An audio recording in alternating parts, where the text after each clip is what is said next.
Hi, welcome back. Drama 203, lecture number 2. Today we're going to talk about fear. Coming from this book, Art and Fear, there's a reading on D2L for you to look at. And when it comes to creativity, fear is kind of the dominant power, the dominant emotion for a lot of us. Not for everyone, but for a lot of us. It's about being accepted, what is correct, right? And even with a video like this and teaching like this, there is a little bit of me that struggles sometimes with, is this right? Am I doing this correctly? Can I do this better? Is anybody going to like this? These are all thoughts that exist in most of our heads when we're kind of creating work. With a course like this and the assignment that I've asked you to do, it kind of goes against a lot of the, let's say, rules that you have been brought up with when it comes to academia. In academia, there's very much this idea of getting it right.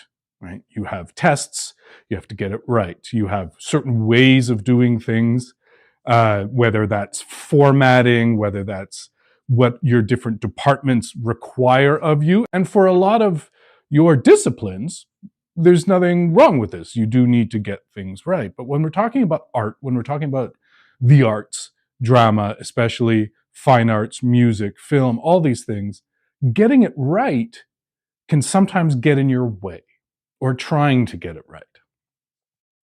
So when we look at the reading about art and fear, this is kind of reinforced multiple ways of, if you are doing work to make someone else happy, if you are doing work to try and get something back, a lot of people, and there's a reference to it in the reading, where they will, instead of learning craft or learning what they are, who they are as artists, they're immediately jumping into, well, what do I need to do to become successful? What do I need to do to sell a script?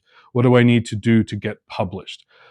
And there's no single answer for this. There are rules depending on the media that you are existing in. But for the most part, it's about you and your uniqueness and your creativity. Now, I still struggle with this a lot, and I've been somewhat accomplished. I recently had a play, a world premiere last March, called After Morning Before Van Gogh. Very proud of this work. And speaking with the artistic director, he was just as excited about it. We spent some time developing it. And when it went up in Edmonton, it was almost a full sellout every single night. The reviews were very positive. Now, I could think, okay, I've done it right, and this will then just domino effect and I'll continue along my way. But that's not always the case, because there is the subjectivity to it all. So I had a world premiere, it was very successful, and now I find myself struggling to get artistic directors to even answer an email. Now, is that because the work isn't strong enough, or is that a multitude of other factors that are at play? And this is something we need to really understand when it comes to creativity, that it is personal, it is subjective. What one person likes, another person might really dislike. And there's also factors, especially if we're talking about, let's say, theater. What does the rest of their season look like? What do they feel their audience makeup is? What kind of work do they normally do? And you try and only pitch to those who you think might be receptive, but even that, you're guessing. When it comes to film, I have a few films in development, and sometimes the script gets to a point where I feel that it is quite solid and people are happy with it and we move forward. But then a new producer comes on board and they have notes. Does that mean the last version wasn't good, in quotes? Or is it just that this creative that has come on board, this producer, actor, director, has their own ideas and what they might want to do with it? So it's this very nebulous kind of place, even to the point of, and I will talk about this at the end of the video with some of the questions that have come in, with the assignment, designing and then bringing to life your creative troll. there are questions. What kind of formatting do you want for this document? I'm thinking of doing this. Is this correct? And we'll get into some of those questions too. And those are all valid and 100% legitimate questions. But the thing you need to kind of bring back to yourself is, what do I want to do? What is my vision of this? And there's nothing wrong with asking, saying, I'm thinking this, does that work? And for most of the classes that I teach, when it comes to this kind of creative assignment work, the rule that I usually try and live by is I'll say yes to almost anything if you have put thought into it and if you are attempting something and taking a risk along the way. Because who am I to say what's good and bad? Yes, I'm the instructor. Yes, I have maybe more experience, but that still doesn't mean that I am perfect and I know exactly what's going on. So it's a delicate balance. The world is not necessarily set up for pure creativity. Most of the innovations, in art and in business and in technology, those initial really creative ideas were shunned, or they were deemed unworkable or ridiculous, and they don't really get picked up. But maybe 10 years later, 15 years later, 20 years later, some of these ideas trickle down into other ideas, and the world has changed, and demands have changed, and then we embrace that idea now. With art, especially fine art, let's say, there are 1,000 stories plus of very famous artists that we look at now as very famous and amazingly accomplished, and doing this masterpiece after masterpiece of work. Well, that's now. When they were alive, they were struggling. They were living in poverty. They were just struggling to make their art, being completely misunderstood or ignored or told that what they're doing is not good. Van Gogh is a perfect example of this. He spent 10 solid years, chasing his own vision. But we also know, if we read the letters between Vincent and Theo Van Gogh, his brother, who basically supported Vincent van Gogh through all of those 10 years of creation, if we read those letters, we read a person who is constantly struggling with worth, with the choices they make. Are they wasting their time? And we need champions along the way, people that can be near us, beside us, who believe in what we're doing, to just say, keep going, keep going, keep going. There are no silver bullets. There's no way to say, I will create this and this will be amazing. There's just no way to guess that. You might get lucky. You might create something that is similar to something else. Great, good for you. But for the most part, there is this disconnect between the thing that you think you need to create and the thing that might be accepted or approved. When we look at the reading in Art and Fear, they talk a lot about how your work might get accepted and the struggle that you have in creating it. Because oftentimes there is this idea of comparison. Comparison is a dark word when it comes to kind of creating work, when it comes to being creative, because it is inevitable and it's almost impossible not to compare your work to others. So you create something you think is wonderful and speaks to your soul, and maybe it doesn't really register or get out into the zeitgeist or propel you further. And then you see something that you feel is less than. And you now wonder, you question, you're kind of gaslighting yourself. Like, what am I doing? Am I not doing this correctly? How can I change? And then that leads to a slippery slope where you slowly move away from your own unique vision and you're trying to do what other people are doing. This will lead to more frustration because you are constantly denying yourself.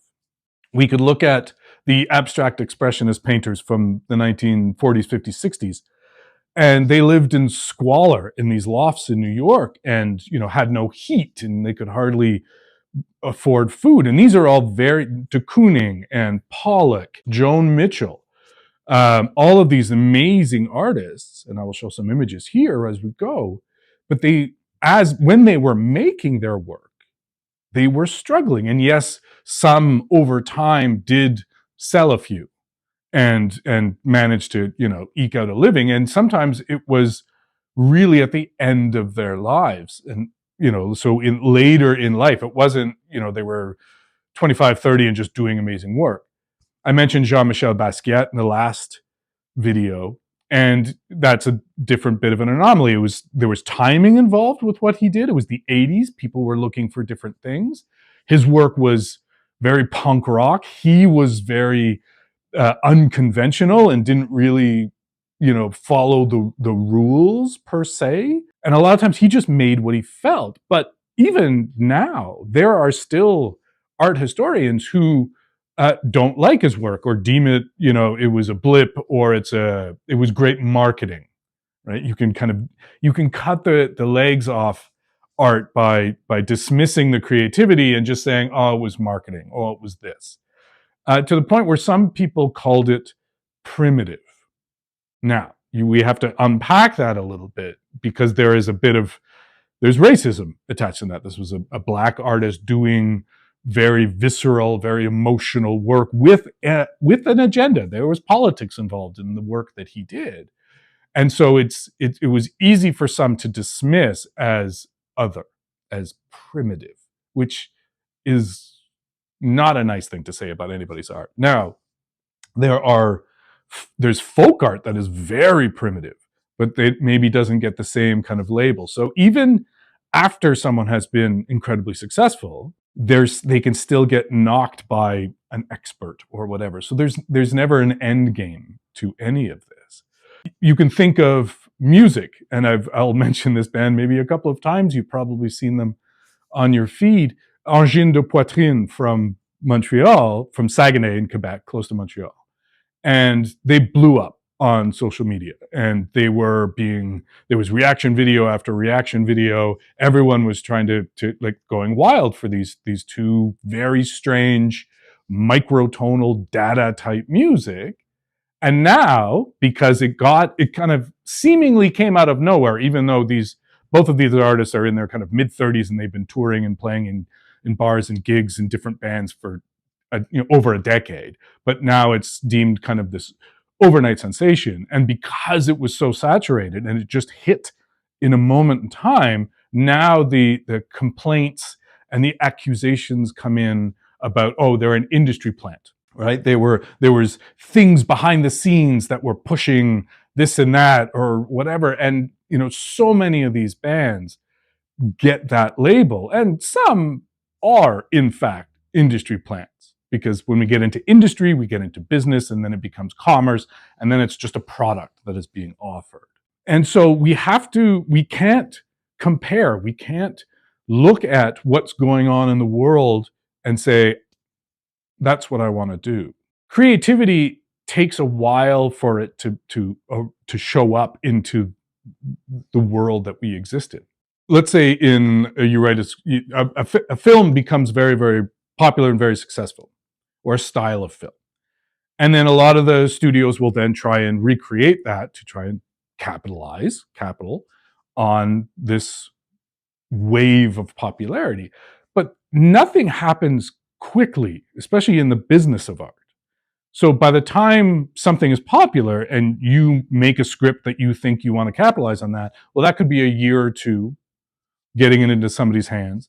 Then it might take a year or two or three to then develop it and get it produced. So now the thing that you were trying to capitalize on is now 5 years old, and maybe the world has gone into a different direction. So we can't compare. On a personal level, for you, sometimes there is this idea of conformity, right? Because being creative, being unique sets you apart, or can. Now, some of us maybe really enjoy that idea of being different. Maybe, but a lot of us, maybe we don't, right? Because it's out there, and you are then kind of a little bit more present as a target, right? Look, and especially when we're younger and elementary school and high school when people are just mean, right? If you're different, maybe you get picked on, maybe you get bullied, maybe you get shunned. And nobody really wants that. Nobody necessarily wants to be in exile. So there is this idea of conforming, especially if you're unsure and there's doubt that creeps in. And if you're following your passion and it's not really registering, well, that can now bring in these thoughts. So fear drives a lot of what we do. Right? It asks us questions of, is this any good? Are you any good? We've all heard the term imposter syndrome, and it doesn't go away.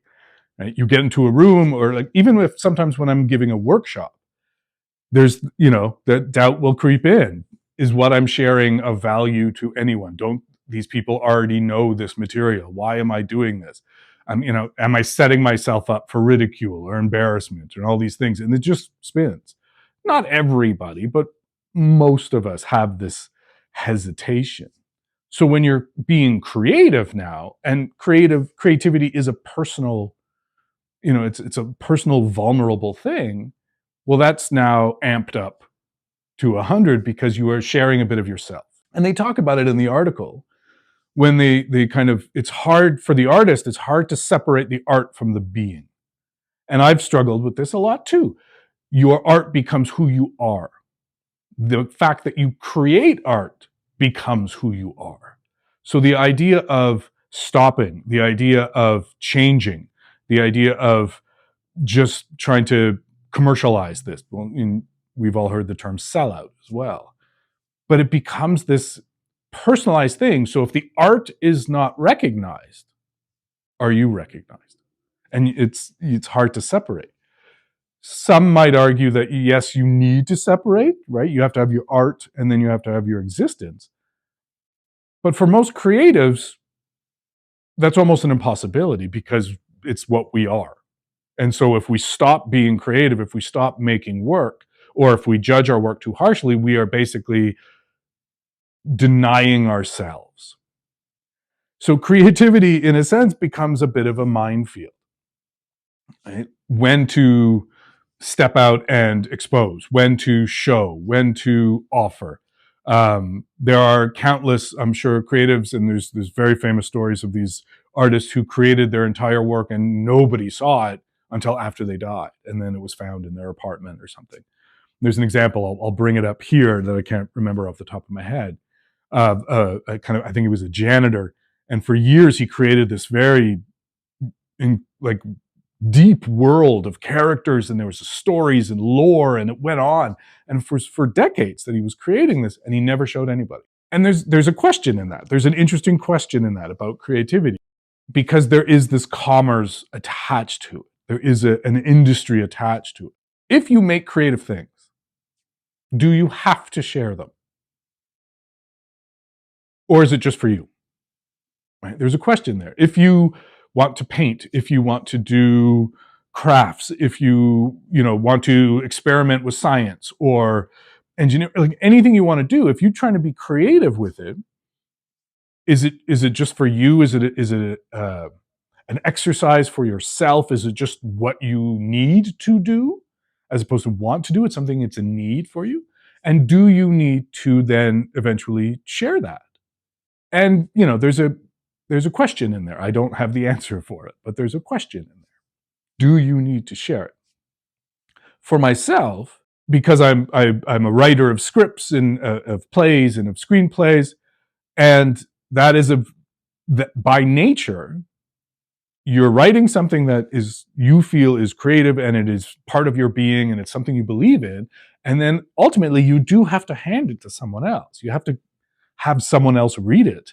And not only that, then you need someone else to believe in it enough to invest time, to invest money, to bring a whole troupe of actors together, to create this infrastructure around it, to then create the thing that it becomes, because the script itself is not the finished product. It's just a blueprint. So it can be very frustrating when you're constantly creating work, and as an artist, it's kind of what you do, and maybe 1 out of 10 gets noticed or gets read, and it doesn't always go all the way, but maybe you have some people enjoy it. What I did two things to try and mitigate that.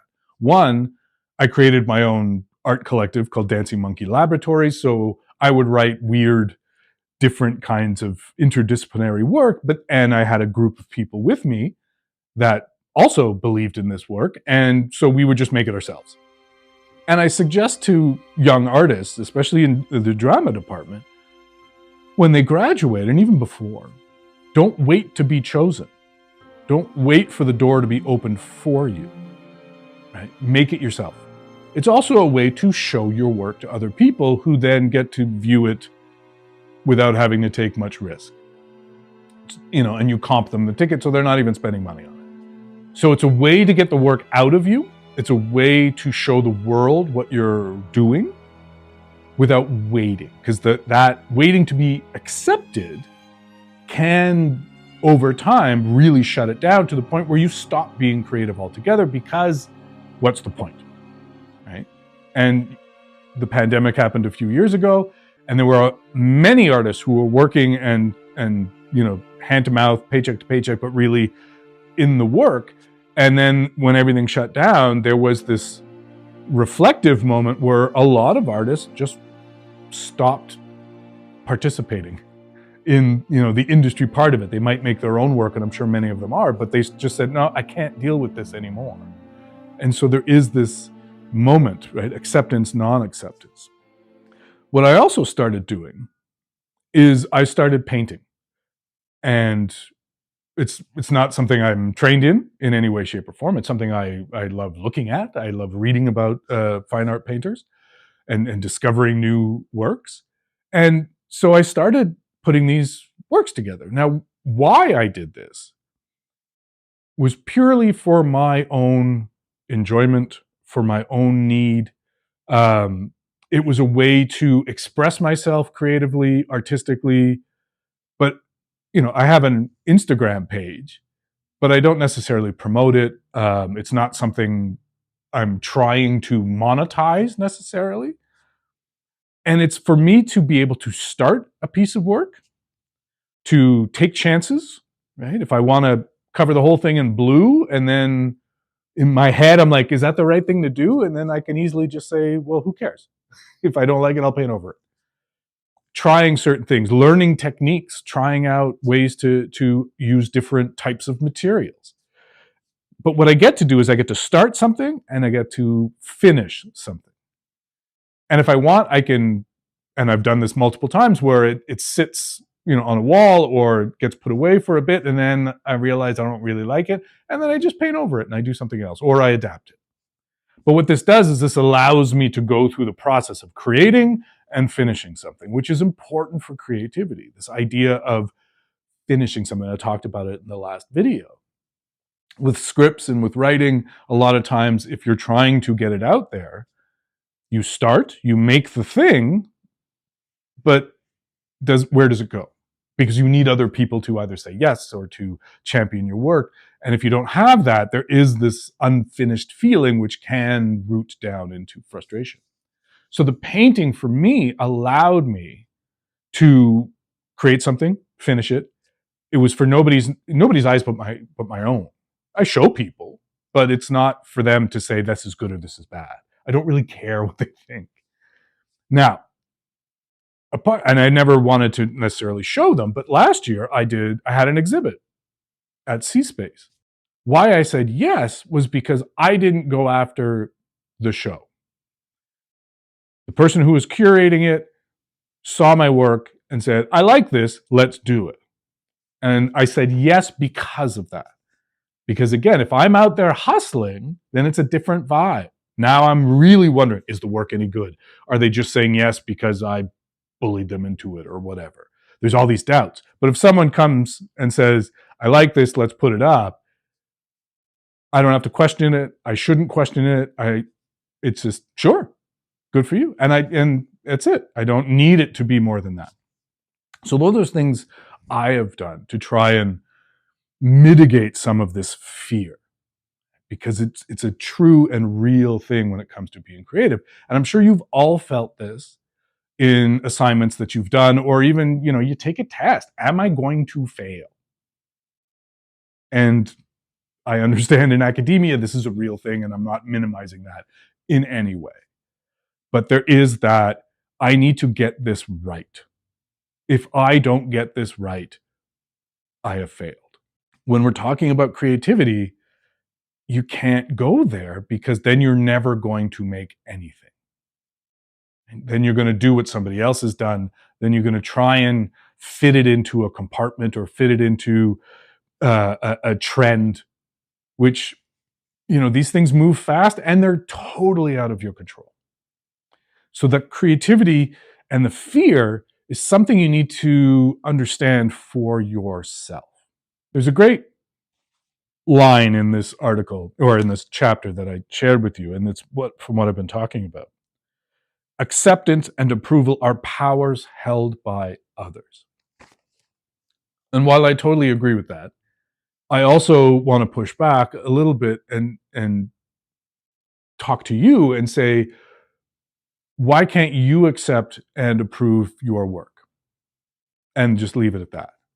Again, and you if you notice, I'm not putting a quality or onto this as far as good or bad, right? Because those are kind of judgments for other people. If you like something that you've done, accept it. Does anybody else need to accept it? Absolutely not. No one is required to care about your creativity. And if you need that approval and acceptance from other people, you need to adjust how you're working. But if it's just about the being creative and making work, or trying things, taking chances, well, you need to be the one to accept that and approve that for yourself. And then it's out of your hands. That doesn't mean that you have to overly like your work. I've worked with many people who are a little too enamored with the things that they are coming up with, without kind of the rigor of craft or development and reflection, right? They kind of vomit something out, excuse the expression, and they giggle to themselves, and they, oh, this is funny. Is it? And if it makes you laugh, wonderful. If you're into it, great. But now, if you're asking it to exist outside of yourself, you need to now adjust. There has to be development.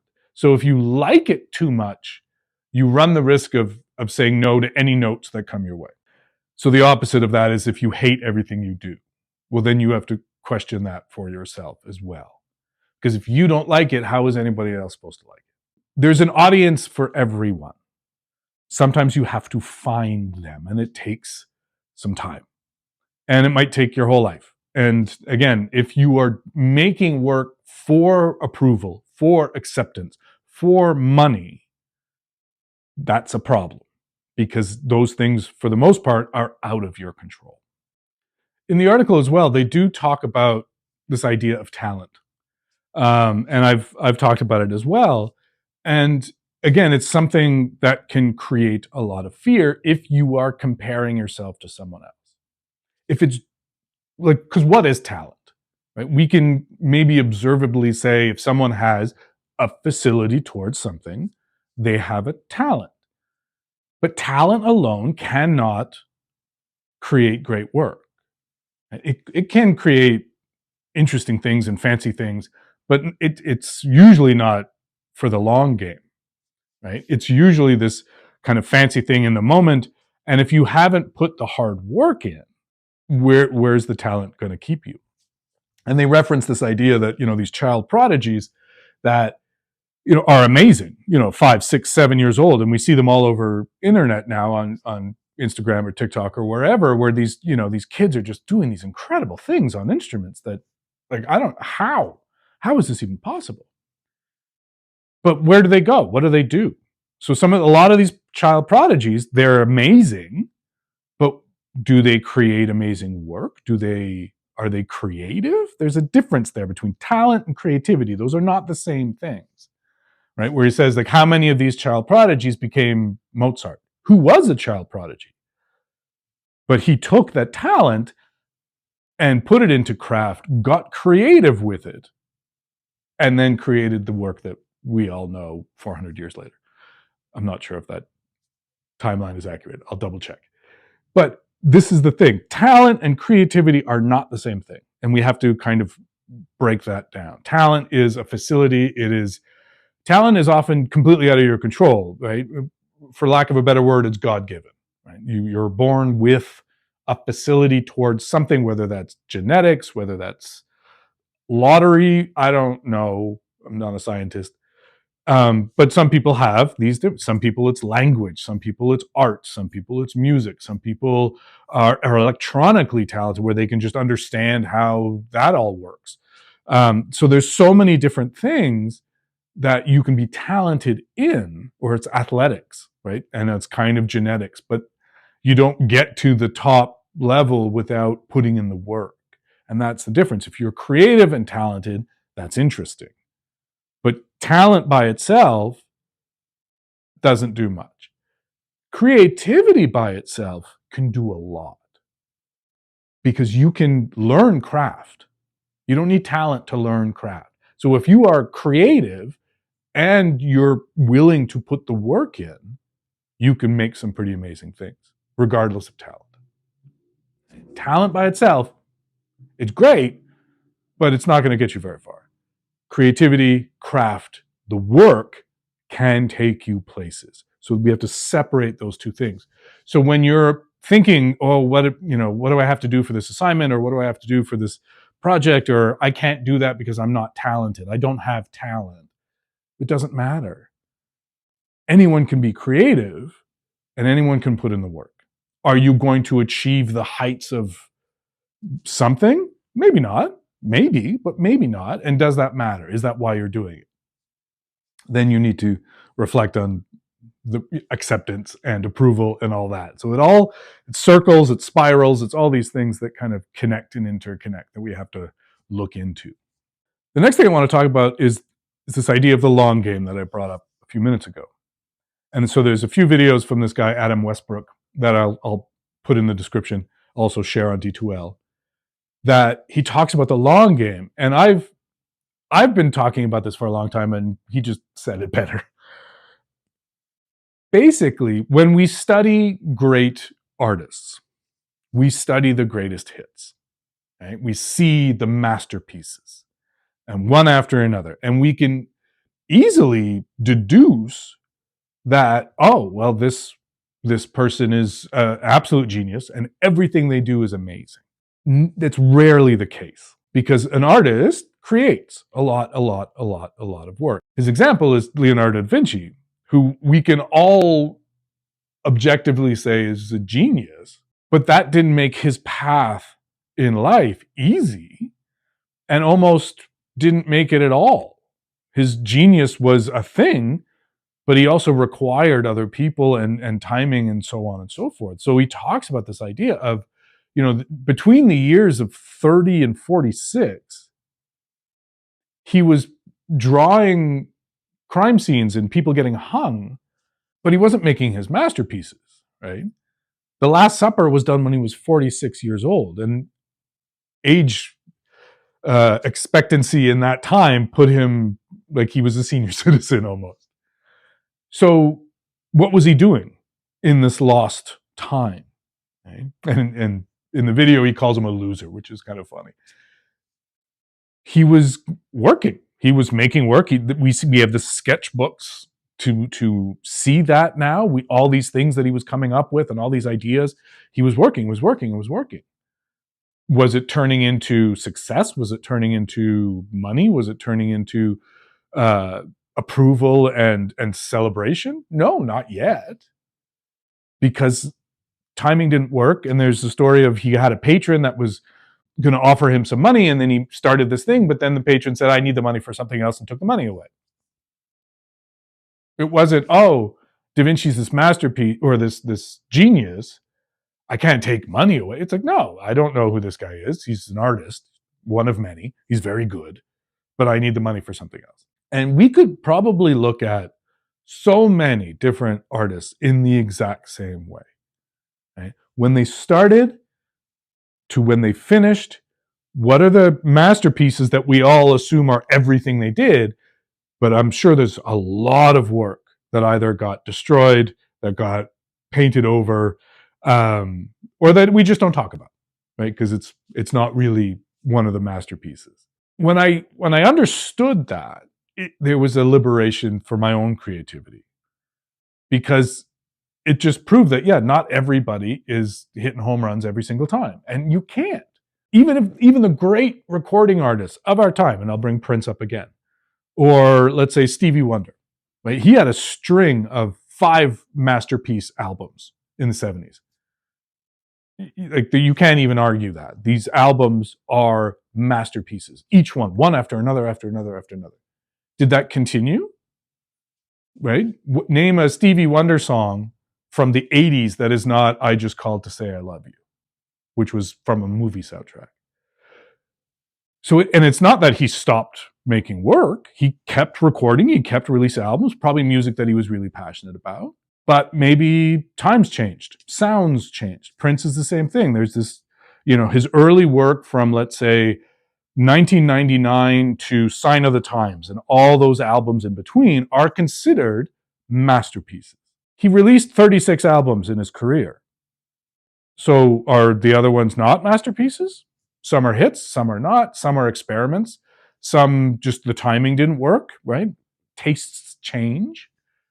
For me, the last 3 albums he put out, I would put in the masterpiece category. I think they're amazing, but did they get the publicity? Did they get the push? So who's to say? So we have to play this idea of the long game. And I know when you're young, you want everything kind of like, and you've been in school your whole life up until this point, and you're probably sick of it. So you just want it to end, and you just want to get on with your life. And so maybe you think that's, and everything will just take off from there. Maybe, but maybe it's going to take a little time, right? And when we're talking about creativity takes some time. You'll have sparks of ideas, those pre-created wonderful ideas, but then you need to craft them into something. So if you are a creative person and you want to be acknowledged for that, it might take time.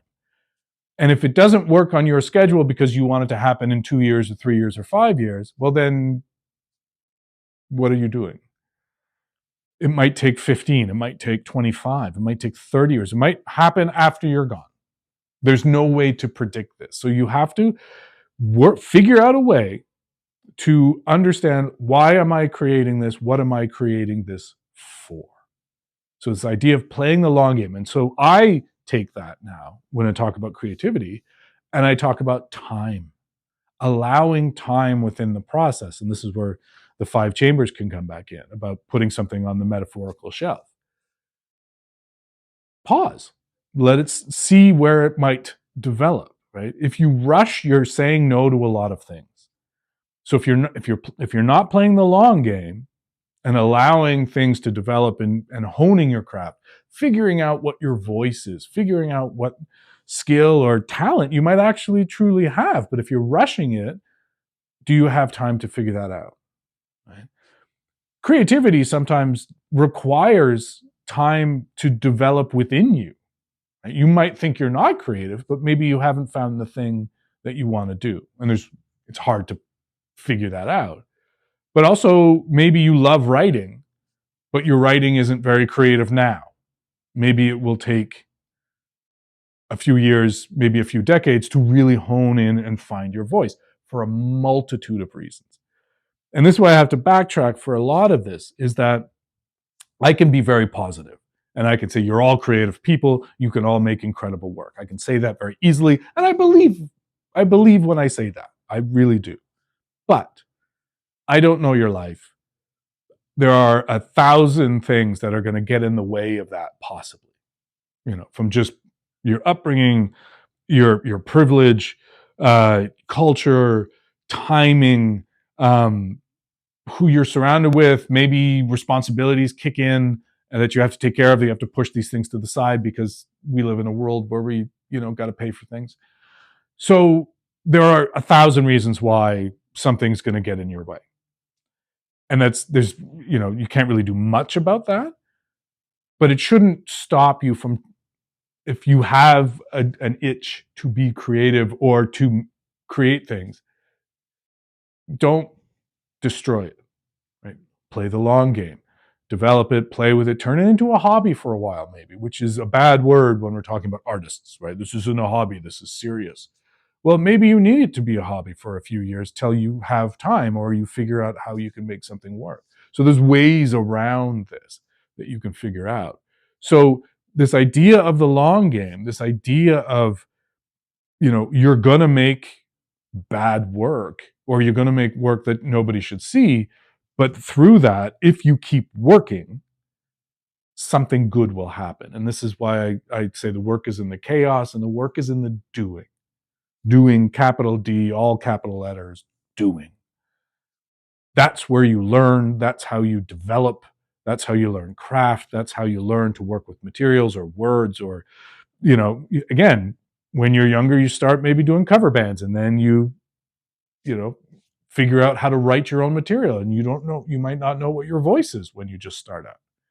So the long game is very important when it comes to creativity. It's not the most satisfying thing, and I totally understand that, right? It would be very wonderful if I could show up, on this video screen and say, do these things and you will be successfully creative. I can't, and no one can really. That also, because of who you are and because you're an individual and a unique individual, we all have different filters. I have read a lot of books on creativity. I'm going to get one right now that frustrated me. This is called The Creative Act, A Way of Being by Rick Rubin. Rick Rubin is a very famous, I'll put an image of him here, you probably recognize him. He's a very famous music producer. Started in his dorm room in the 80s, and he was one of the early, he worked with Run DMC, he worked with LL Cool J, he worked with the Beastie Boys, started Def Jam Records. Like, he was there in the infancy of the second wave of hip hop. And over the years, he's become this kind of guru type figure. Look at him. Where he doesn't play instruments, he doesn't really understand, or he says he doesn't understand how the board works or how the machines work, but he's intuitive and he listens and he can, offer suggestions. And it's weird because he's been very successful. He's had albums that he's produced that no one liked or cared about, but he's kind of taken artists at times. Johnny Cash doing 9 Inch Nails hurt. This is what he kind of does. He works with an artist and then he finds music that, really resonates with them or that work. And there's a talent in that. I'm not saying he is not talented by any stretch of the imagination.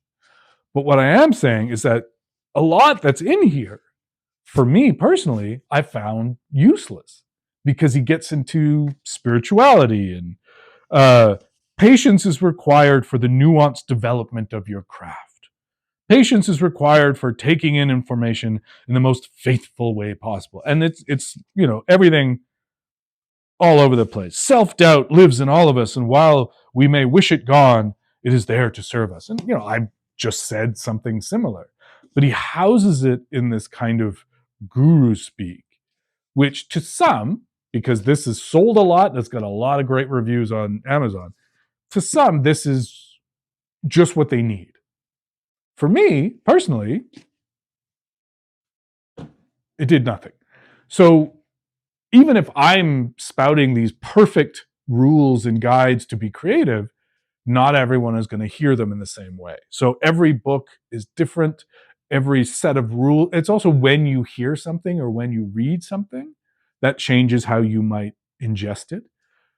Everyone's got different professors or instructors that they like more than others, and it could be just word choice. When I started teaching acting, I was using a certain set of vocabulary, and then I would talk to another instructor, and they would be using another set of vocabulary, but we were basically saying the same thing, but it's just how we went about it.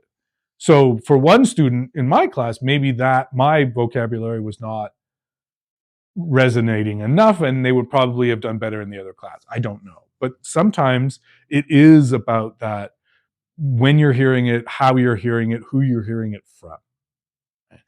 I'm sure, as an aside, you've talked to a friend and you've given them advice, and they haven't really accepted that advice, but then they hear the exact same advice from someone else, and immediately they're like, oh, why didn't I hear this before? And, right? It's happened. It's happened. We've done it too, or somebody has told us something that is very obvious and we reject it, but then somebody else tells it to us and we're like, they have a point. So that is very much a part of all of this, and I completely understand. So I could be spouting things that you are frustrated by or struggling with, and that's fine. But I want you to still listen and see if you can reword some of this for yourself and see where it might go. So I want to bring up a couple of the questions that came through over the last week. And, these were very great questions, and I was expecting them in a sense of, I'm thinking of doing this. Is this what you want? Or is this where I should go? And I think that's a great question. And it's an easy question to ask, and it's a question you should ask if you're unsure. There's nothing wrong with asking that question. And it comes down to outcomes and comfort zones, right? You might not know what my expectation is of what I'm looking for. So if you come up with an idea, but you're, and this goes back to creativity and accepting or approval of your work. So it's a great question because this is an assignment to just say, I'm thinking this, is that right? Chances are I'm going to say yes, like go, but I might maybe suggest to go further, or what if you looked at it this way, right? Because maybe I can sense that you're hedging a little bit or you're trying to be safe. Totally legit, totally understand that. So if you have an idea and you're like, I'm not sure if this is where you want to go, maybe before the email, it's kind of look at it and say, can I go further? Where could I, is this something that I could push, into a different realm? I want you to be thoughtful about those assignments, those kind of the one page, but also when you really dig into the film of the creative control, be thoughtful, take some chances, right? Because the outcome, if you make something safe, that's fine. Okay? But is that really as far as you could go? Is that the most creative thing you could do? And I'm sure the answer is no. Right? And that comes back down to comfort zones. So I don't know what department you are coming from, and there's an entirely different, probably culture in that department of getting things right and just, doing what you need to do to get to the next level, where I'm asking you to come up with stuff and let's be fancy. I understand that. So for some of you, this is really leaving a comfort zone, and it's not comfortable in just its basic premise. So I would like you to sit in that for a bit, right? For lack of a better word, I say this in my performance creation classes. I call it sitting in the shit, right? If it's uncomfortable, don't immediately try and get out of it or find the answers to make it not so comfortable. Because making work, being creative, is kind of an uncomfortable act. You're taking chances. You're risking something. You're leaving your comfort zone. So try not to rush to not be uncomfortable. Right? If you're unsure, sit with it. See where it goes. See if it changes. Maybe time can let it settle, and then you can even go further. So allow for a little bit of discomfort within this. It's not painful. Don't worry about it. It's just, won't feel great. But a lot of creation falls into that. Again, it shouldn't, there's like the starving artist or the troubled, and, yes, that is a real thing that exists. And we're going to talk about that in another lecture, but it doesn't have to be that way. Art needs not be painful in any way, shape, or form. And everything exists with its opposites. The opposite of that is joy, it's comfort, it's, pleasure. So if one exists, the other thing exists too. So be uncomfortable because there is comfort in that. Getting zen. I'm doing exactly what I said Rick Rubin was doing. Because everything exists with its opposite. So allow that uncomfortableness to stay with you for a little while and then see where it goes. Right? But do not hesitate. If you need to send me an email and ask, is this correct? Totally legit. I'm here. I will answer that. So that's the ramblings of lecture 2, right? We have a quiz coming up this week, which should be up and ready to go this evening or tomorrow, and you'll have until Friday to do it. And again, once you start, you got 90 minutes to finish it. This will go up on the Tuesday. So that first document is due next Tuesday, up on Dropbox. And it's not necessarily going to be graded over with a fine-tooth comb. A lot of it could be, keep going, think of this, what about this, where are you thinking of that? And I might just give you prompts along the way. So keep digging in. Thanks for sticking around. That's going to do it for lecture 2. I'll see you next week.